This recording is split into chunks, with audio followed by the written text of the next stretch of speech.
जसं 3 इडियटमधलं गाणं ऐकल्यानंतर मला असं वाटायचं की हे गाणं जे आहे ते अनिलसाठी आहे, तसं गुरुपादुकाष्टक ऐकलं वाचलं की मला असं वाटायचं की या गुरुपादुकाष्टकात जेवढं लिहिलं आहे त्यातल्या बऱ्याचशा ओळी ह्या त्याच्यासाठीच लिहिलेल्या आहे. म्हणून हा स्मृतिचिन्ह त्याच्या हातात समर्पित करण्याआधी गुरुपादुकाष्टक अशा ज्या 8 ओव्या आहेत त्या मी वाचतो, ही त्याची वंदना आहे असं समजून, आणि मग आपण तो पुरस्कार त्यांच्या हातात देऊ. गुरुपादुकाष्टक. ज्या संगतीनेच विराग झाला, मनोदरीचा जडभाग गेला.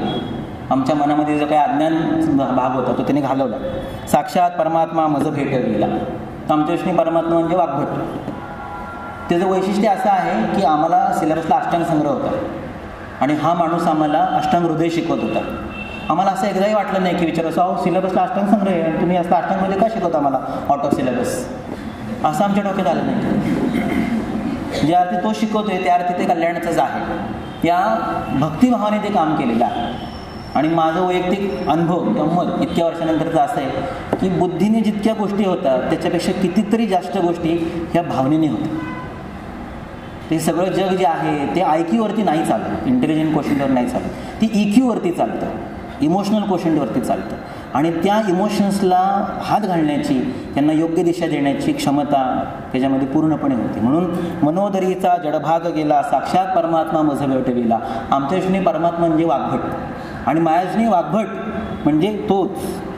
कारण ते वाग्भट कसा वाचायचा, वाग्भट म्हणजे काय, इतकं त्या माणसाकडे सगळं बारीक नॉलेज होतं की त्याने स्पर्धा आयोजित केल्यात. म्हणून त्याच्या सत्कार समारंभाला आपणही स्पर्धा आयोजित कराव्यात इतक्या सामान्य हेतूने मी स्पर्धा आयोजित केल्यात.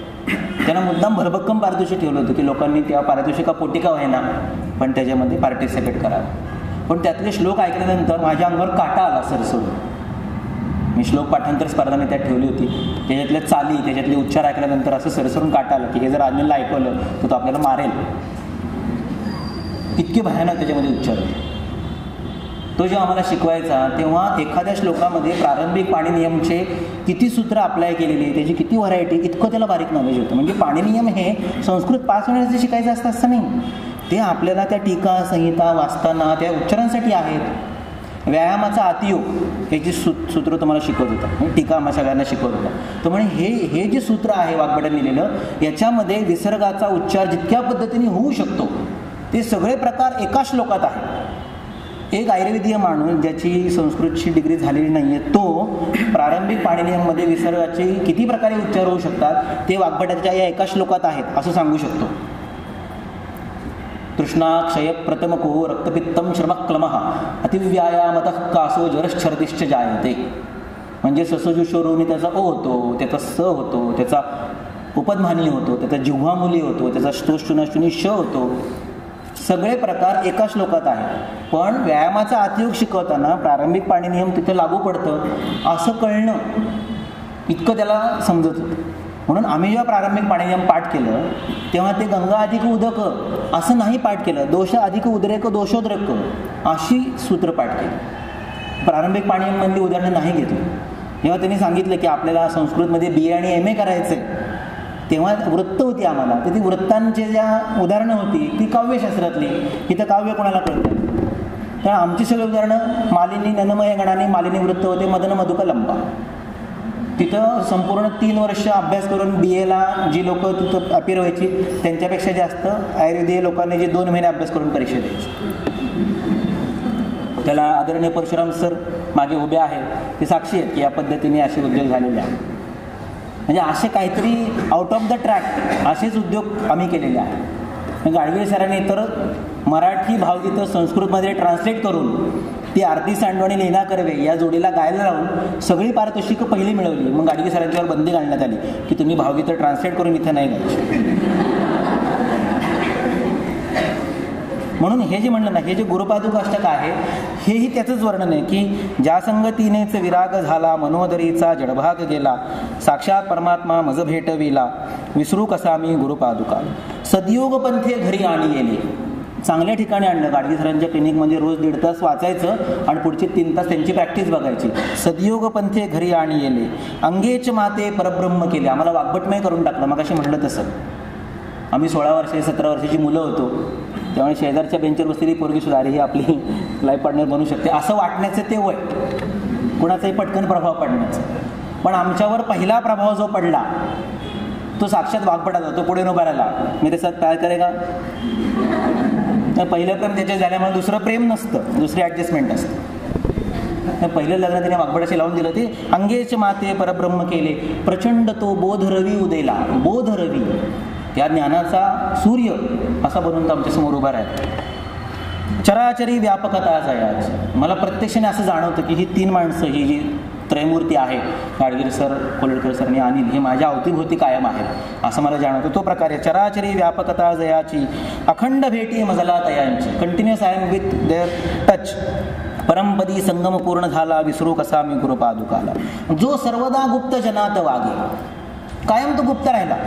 कुठे त्याची प्रसिद्धी नाही, नाव नाही, कुठे त्याची ॲडव्हर्टाईज नाही, कुणाला काही तो माहीत नाही. जो गेला 95-97 साली तो आजच असं. जो सर्वदा गुप्त जनात वागे, अत्यंत निस्पृह, निरलस, निरपेक्ष, प्रसिद्धी परांमुख असं सगळं त्यांनी काम केलं.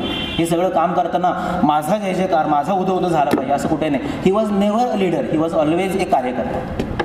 जरी तो आमच्या सगळ्यांचा लीडर होता तरी त्यांनी काम करताना मात्र ते गाजम अंथरणं, झाडणं, बॅनर लावणं हे सगळं केलेलं आहे. आता ते सगळ्याच कार्यकर्त्यांनी केलं, ते आम्ही नंतर बोलू. जो सर्वदा गुप्त जनात वागे, प्रसन्न भक्ता निजबोध सांगे. आम्हाला सगळ्यांना, आमच्या त्याच्या भक्तांना त्यांनी बोध केला. सद्भक्ती भावाकरिता भुकेला. फक्त एक चांगली मैत्री, याच्या पलीकडे त्यांनी कोणाची काही अपेक्षा ठेवली नाही. विसरू कसा मी गुरुपादुकाला. अनंत माझे अपराध कोटी. मी तर काय वाचाळ माणूस आहे, उथळ पाण्याला खळखळाट फार, आणि खूप बडबड करतो.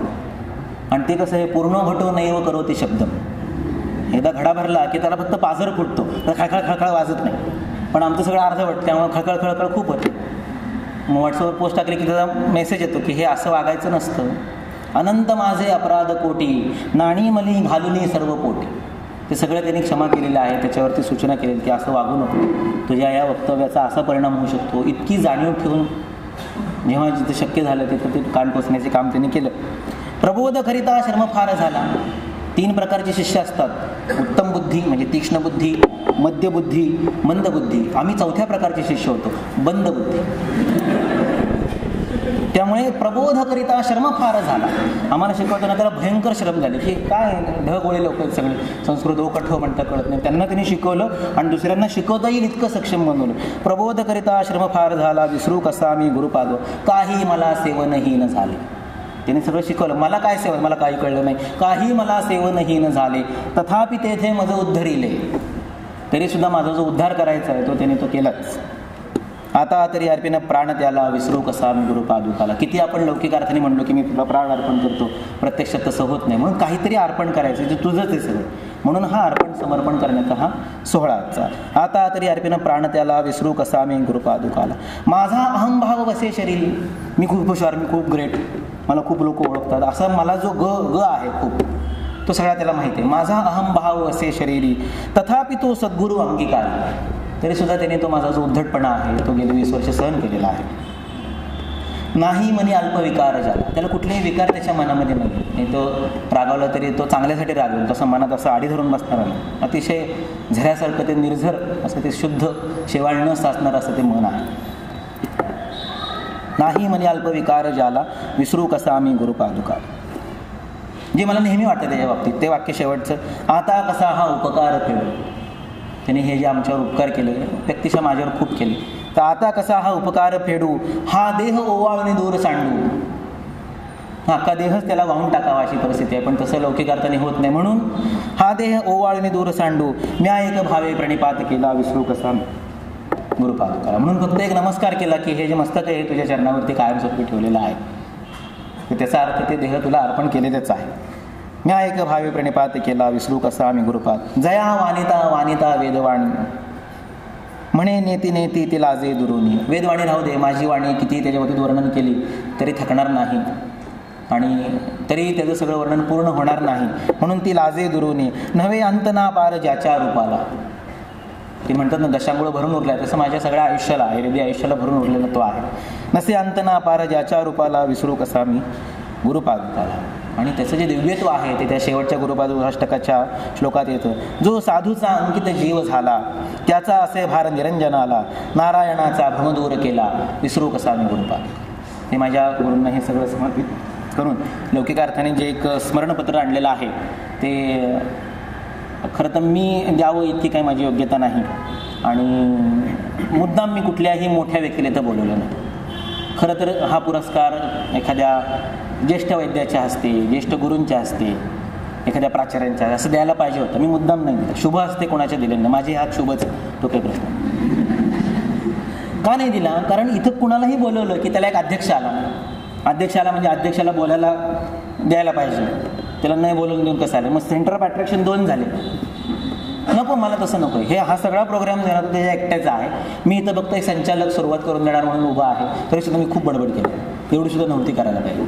म्हणून मी कोणालाही शुभ हस्ते असं ठेवलेलं नाही. पण तरी मला असं वाटतं की हे जे आहे हे थोडं तरी सिनियर माणसाच्या हस्ते त्याच्या हातात पोचायला पाहिजे.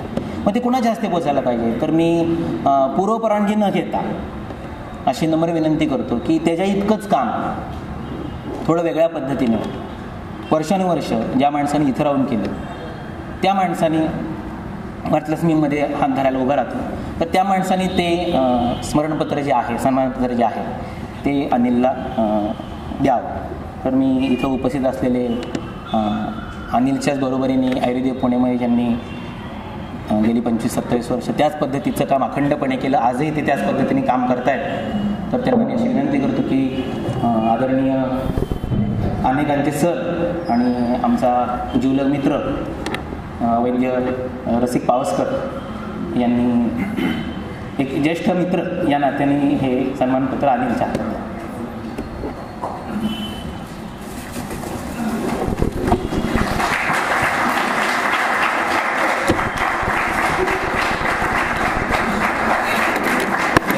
वेळ लागेल आई वडिलांना. हां, तर हे सन्मानपत्र देण्याच्या आधी अनिलचे कुटुंबीय म्हणजे आई, वडील आणि दीपाली बहिणी यांनी स्टेजवर यावं अशी मी त्यांना विनंती करतो.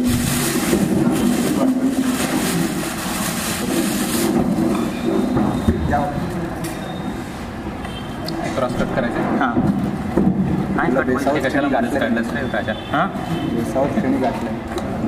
त्याच्या आईच्या असते त्याला. नाही नाही नाही असं नाही, आपल्या क्षेत्रातलं आहे ना. त्याच्या आईच्या हस्ते मग आपण औक्षण केलं. थांब, नाही पकडलेस. हल्ला काढ, हल्ला काढ.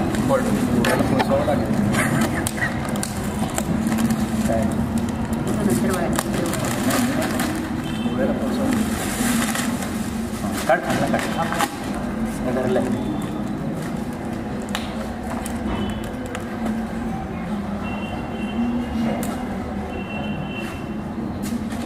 तर तुमच्या असते तुम्हीच काढताय असं बरं नाही दिसत. अविनाश जरा धर रे.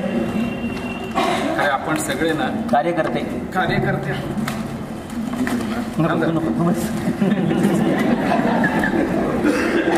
हां, निघतंय का बघ? मी धरलंय.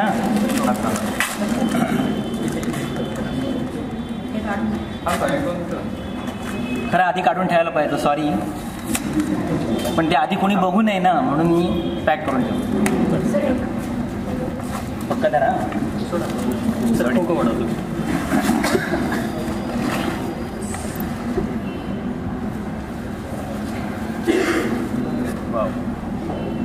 धरा सर.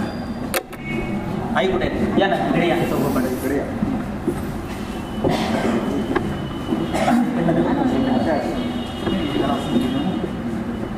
हां,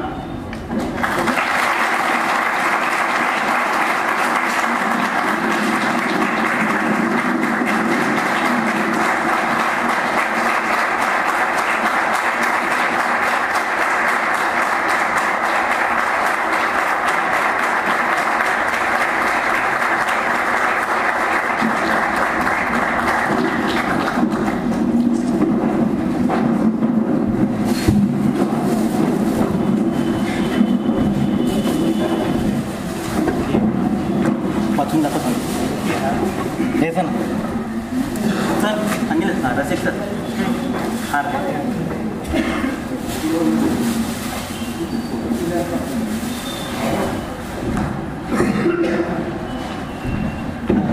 हे तू दे.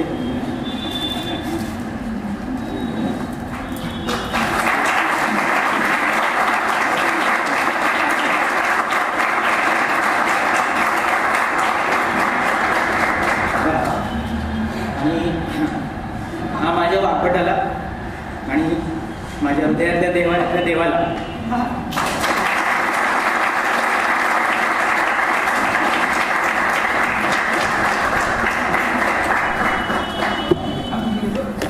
बरं. सर्वसामान्य सगळ्या सत्कार समारंभामध्ये शाल दिली जाते, श्रीफळ दिलं जातं.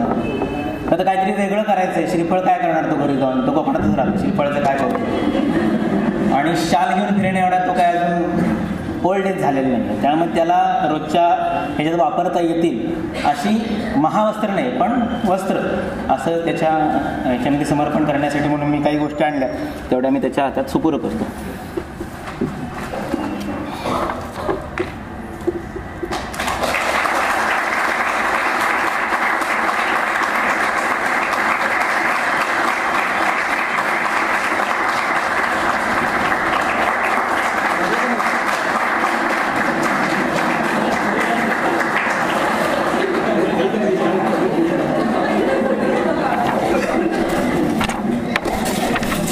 माझ्या मनासारखं सगळं झालेलं आहे, पण आता या सन्मानपत्रात काय लिहिले ते वाचून दाखवायला पाहिजे. तेवढं वाचतो आणि आपण संहिता नावाच्या विषयासाठी त्याला व्याख्यानाला माईक हँडओव्हर करूया.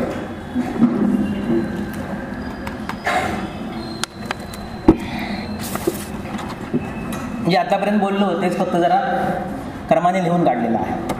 तर ह्या सन्मानपत्रामध्ये वरती अनिलचा फोटो, संस्थेचं नाव, संस्थेची 2 घोषवाक्य अशी वरती आहेत.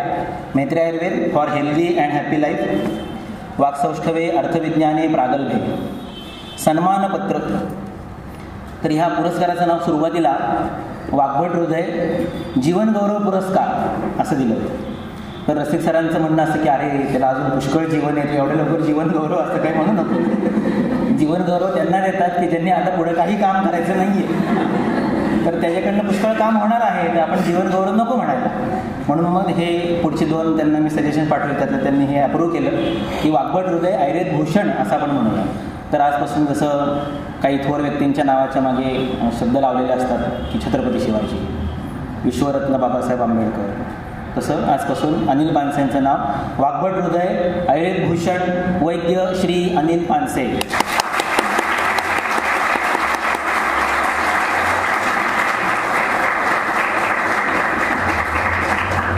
तर ते वाग्भट हृदय का बरं? तर सांगितलं कसं की आमचं अख्खं आयुष्य वाग्भटावरती चालतं. तिथे म्हणतात की न मात्रा मात्रमप्येत्र किंचित आगम वर्जितम. आमच्या दृष्टीने आगम एकच वाग्भट, न मात्रा मात्रमप्येत्र किंचित वाग्भट वर्जितम वयम वाग्भटी या.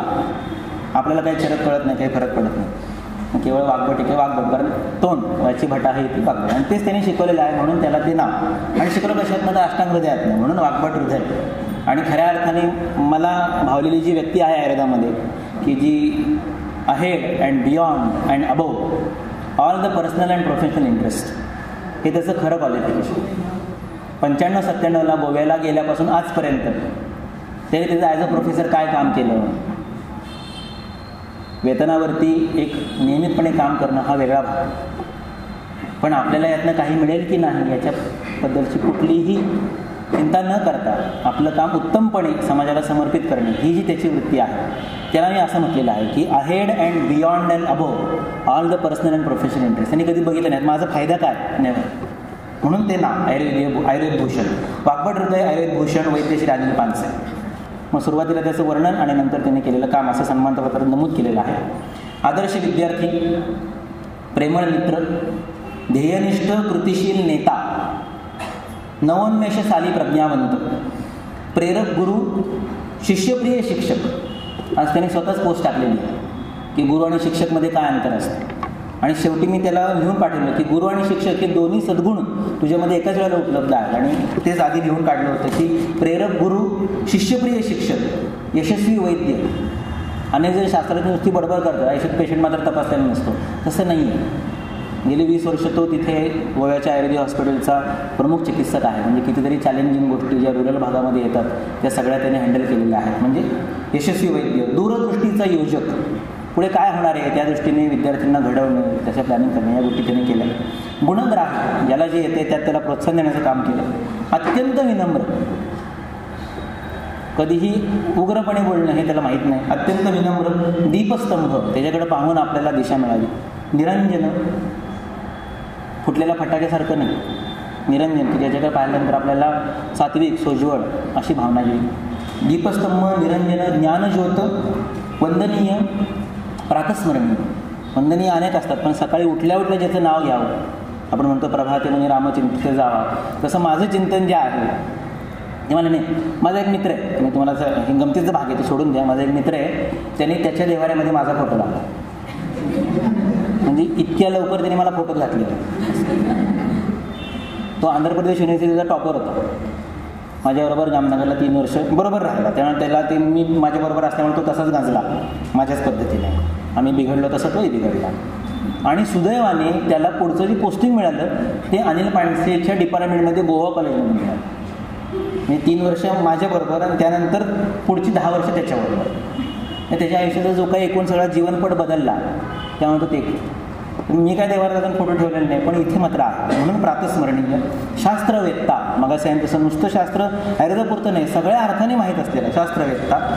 अशा सर्व भगवद्गीतोक्त लौकिक आणि अलौकिक दैवी सद्गुणांचे, अध्याय 16 मध्ये दैवी सद्गुण दिले, ते एकदा वाचते, सगळे त्याच्यामध्ये आहेत. अशा सर्व भगवद्गीतोक्त लौकिक आणि अलौकिक दैवी सद्गुणांचे, चांगुलपणाचे, मूर्तिमंत, चालते बोलते सगुण चैतन्य रूप म्हणजे वैद्यश्री अनिल पानसे यांच्या चरणी हे सन्मानपत्र अत्यंत विनम्र सखा भक्तिभावाने कृतज्ञतापूर्वक समर्पण.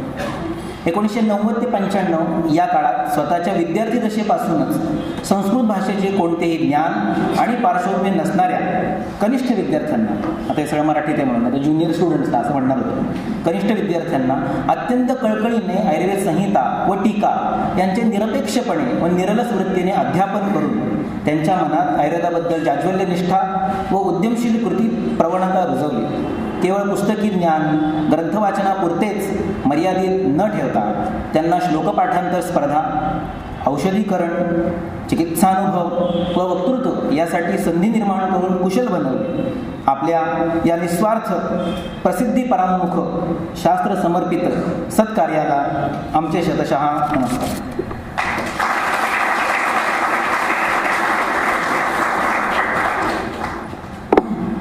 अनेक प्रकारच्या स्पर्धा घेऊन त्यांनी आमच्यासाठी अनेक व्यासपीठं निर्माण केली, संधी निर्माण केला. तर त्याचा सत्कार करत असताना काही स्पर्धा आम्ही डिक्लेअर केल्या. 5 एसे कॉम्पिटिशन, स्पॉन्टेनियस एलोक्युशन कॉम्पिटिशन, श्लोक रिसायटेशन कॉम्पिटिशन, ॲडव्हर्टाइजमेंट कॉम्पिटिशन. माझ्या डोक्यात आलेली कल्पना की एक ॲडव्हर्टाइजमेंट नावाची कॉम्पिटिशन असेल, कारण बाकी सगळ्यामध्ये संस्कृतचं नॉलेज आहे, त्याचा अभ्यास पाहिजे. ॲडव्हर्टाईजमध्ये अभ्यासाची गरज नाही, कल्पनाशक्ती. ॲडव्हर्टाइजमेंट कॉम्पिटिशन आणि कुठली क्विज कॉम्पिटिशन, अशा 5 कॉम्पिटिशन आम्ही डिक्लेअर केल्या. सगळ्या ऑनलाईन, कुणाला इथं बोलवून हॉलमध्ये असा काही प्रकार नाही, सगळं ऑनलाईन, सगळं व्हॉट्सअपवरती, सगळं वेबवरती असं ते आयोजित केलं होतं. मला सांगायला थोडंसं वाईट वाटतं की एकूण प्रत्येक स्पर्धेला 9,000 रुपयाचं पारितोषिक होतं. 4,000, 3,000, 2,000, एका स्पर्धेला 9,000, अशा 5 स्पर्धांचे 45,000 रुपये पारितोषिक होते. जी काही परीक्षक मंडळी होती त्यांच्याशी सल्लामसलत केल्यानंतर जो काही स्पर्धेसाठीचं मटेरियल प्राप्त झालं ते सगळं बघितल्यानंतर क्विज कॉम्पिटिशनमध्ये एकाही विद्यार्थ्याला आवश्यक तेवढे प्रश्न सोडवता आले नाही, त्यामुळे त्यात कोणालाही बक्षीस देण्यात आलेलं नाही. स्पॉन्टेनियस एलोक्युशनमध्ये एकाच व्यक्तीला बक्षीस देण्यात आलेलं आहे, पण ते स्पॉन्टेनियस नसल्यामुळं त्यांना 4, 3, 2 पहिलं, दुसरं, तिसरं पारितोषिक न देता काउन्सिलेशन म्हणजे उत्तेजनार्थ पारितोषिक देण्यात आलेलं आहे. एसे कॉम्पिटिशनमध्ये वाग्भट पंचामृतम अशी स्पर्धा असताना 2 लोकांनी चरकातल्या अध्यायामध्ये लिहिलेलं असल्यामुळे, जरी ते चांगलं लिहिलेलं असलं तरी त्यांनाही 4, 3, 2 असं पहिलं, दुसरं, तिसरं पारितोषिक न देता उत्तेजनार्थ अशी 3 व्यक्तींना एसे कॉम्पिटिशनमध्ये पारितोषिक देण्यात आलेलं आहे. ॲडव्हर्टाईजमेंट इतक्या भयानक केलेल्या आहेत की त्या बघितल्यानंतर हे आयुर्वेदाचे आहेत का अशी शंकाही आली. कुणाचा अपमान करण्याचा हेतू नाही, पण मुळात ती संकल्पनाच पोचली नसावी बहुधा. पण एका व्यक्तीने मात्र ती अतिशय चांगली ॲडव्हर्टाईज केली की जी समोरच्याला कळेल. ॲडव्हर्टाईज कोणासाठी असते की त्या क्षेत्रातलं ज्ञान नसलेल्या जनसामान्याला सुद्धा ती गोष्ट चटकन कळावी. एखादी जिंगल ऐकल्यानंतर आपल्याला जसं कळतं तशी ती ॲडव्हर्टाईज आहे. ती फक्त मी आज दाखवू शकत नाही कारण आपल्याकडे प्रोजेक्टर नाही आहे. तर ती ॲडव्हर्टाईज आमच्या वेबसाईटवरती www.netrairan.com याच्यावरती ती उद्या प्रसृत होईल. त्याची तुम्ही बघू शकता. वमनाची ॲडव्हर्टाईज अतिशय चांगल्या जिंगलमध्ये सहज समजेल अशी केली.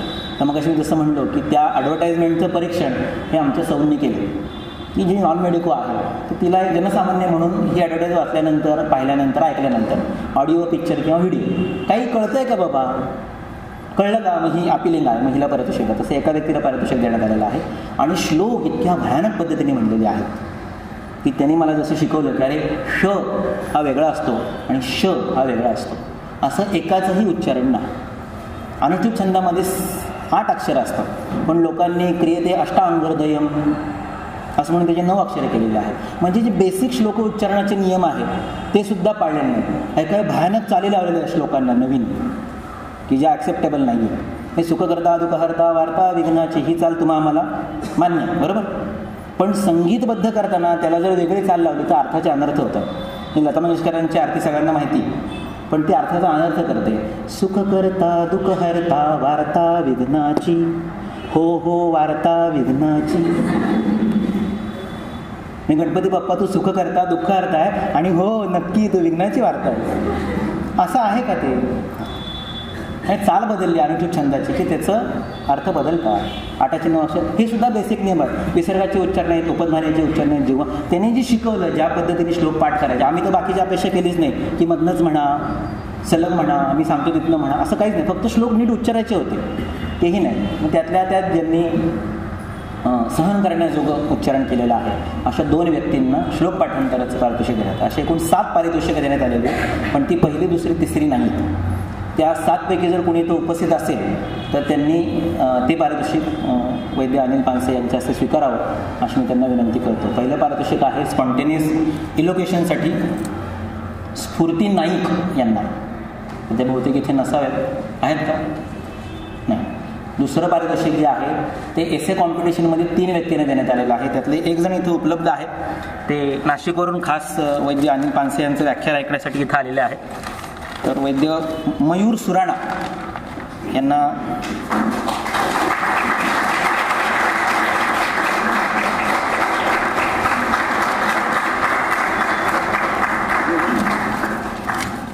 एक मिनिट हां.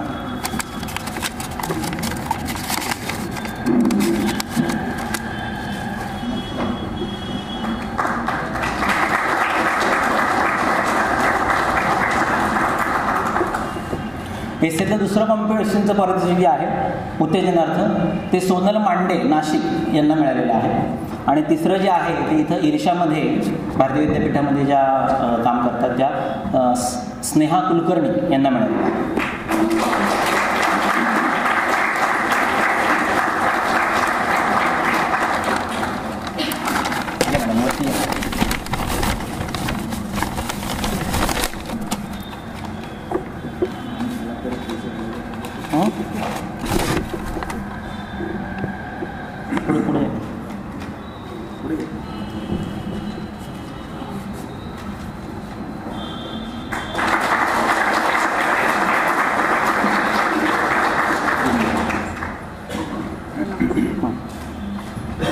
आणि श्लोक पाठांतराचं जे पारितोषिक आहे ते नम्रता कुलकर्णी आणि वैदेही जोशी यांना मिळालेलं आहे. वैदेही जोशी ह्या नाशिकवरून या कार्यक्रमासाठी आल्या, त्याबद्दल आम्ही त्यांचे हार्दिक धन्यवाद देतो.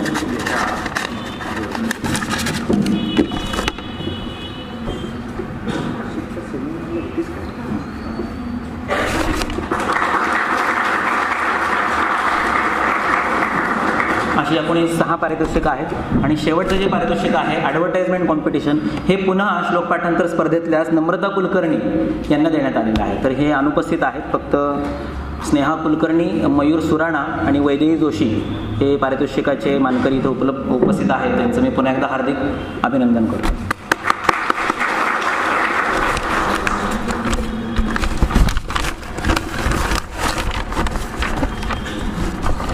तर मानपत्र देऊन झालं, पारितोषिकं देऊन झाली, पण या मानपत्राच्या बरोबरीने वाग्भट आयुर्वेद भूषण पुरस्कार हा जो जाहीर केला होता तो ₹25,000 असा जाहीर केलेला होता. साधारणतः आयुर्वेदामधली जी काही पारितोषिकं दिली जातात आत्ता पुरस्कार, त्यांच्या रकमांचा विचार करून त्याच्या आसपास जाईल अशा प्रकारचं हे निधी मी वैद्य अनिल पानसे यांना समर्पित करतो.